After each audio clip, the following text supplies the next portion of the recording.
After installing the Dreamweaver 12.1 update, you probably won't notice an immediate difference, but once you start using it, you'll realize quite a lot has changed, with the main focus on support for HTML5. In this video, I'll give you a broad overview of the new features.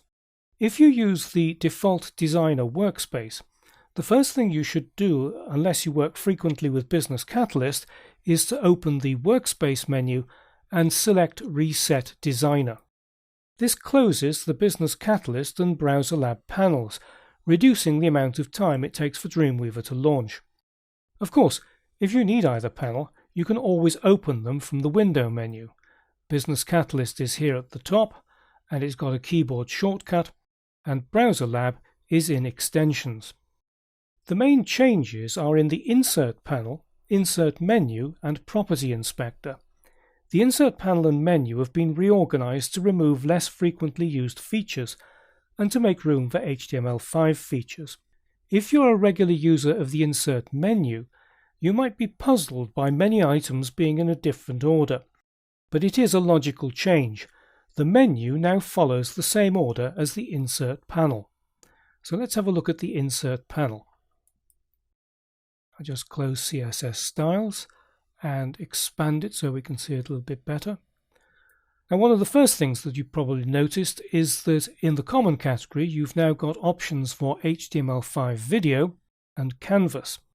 What might not be quite so obvious is that when you mouse over the icons, they no longer change color. The option to display color icons in Dreamweaver has gone. This is because a large number of new icons have been added to the program. Whether color icons will come back in a future version is an open question, but let's look at some more important matters.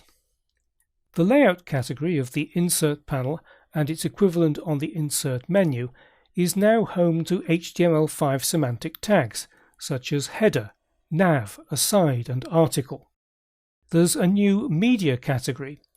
This has options for Edge Animate Composition, HTML5 video and audio, as well as Flash Movies and Flash Video. In this page, I've inserted an Edge Animate composition. You can recognize it by the Animate logo in the placeholder here. And if I switch on Live View, there's the preloader and a slideshow that I created in Edge Animate. Close integration between Dreamweaver and Edge Animate makes importing animations like this slideshow a simple operation, and Dreamweaver automatically stores all the necessary assets in a dedicated folder. And the Forms category of the Insert panel now supports HTML5 input types like email, URL, and tell. One thing I ought to mention about the Forms category is that the Input Tag Accessibility Attributes dialog box has been removed, so Dreamweaver no longer automatically creates a label for input elements. You have to create the label using Label down at the bottom of the Insert panel here. The reason for this change is to reduce the number of dialog boxes and concentrate on the Property Inspector. In theory, that's a good idea because that's where many people do a lot of their work. However, having to add labels separately is inconvenient, and I understand the workflow will be improved in the next version. But let's take a quick look at some of the changes to the Property Inspector. In this page is an HTML5 video, and with the video placeholder selected, the Property Inspector gives you access to all the main features: source, poster, alternative sources.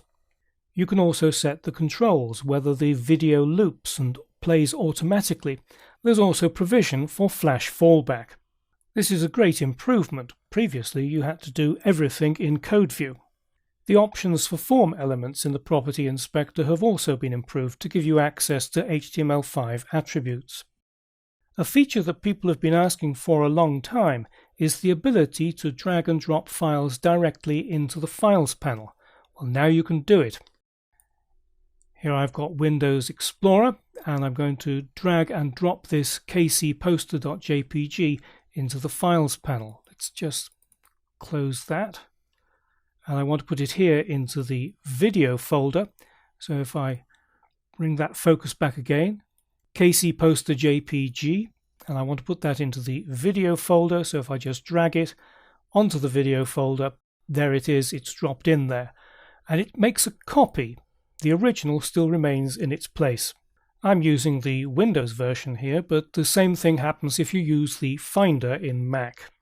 Coders will also appreciate a change to preferences. Let me just open the Preferences panel.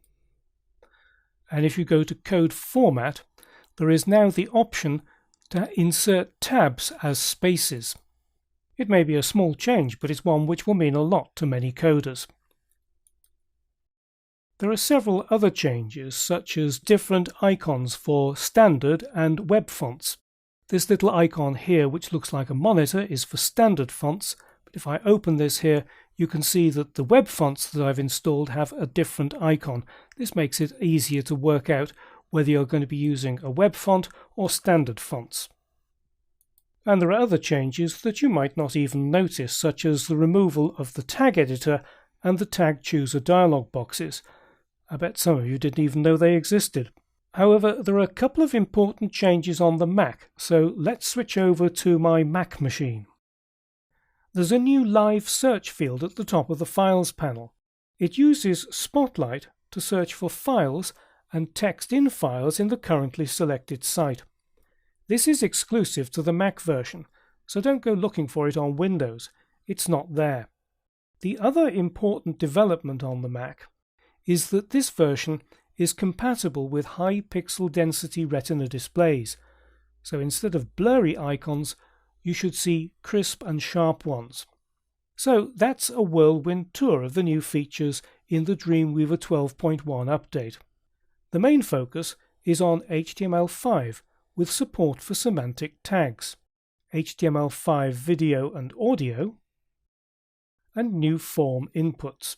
There's also close integration with Adobe Edge Animate, and for Mac users, a new live search feature in the Files panel.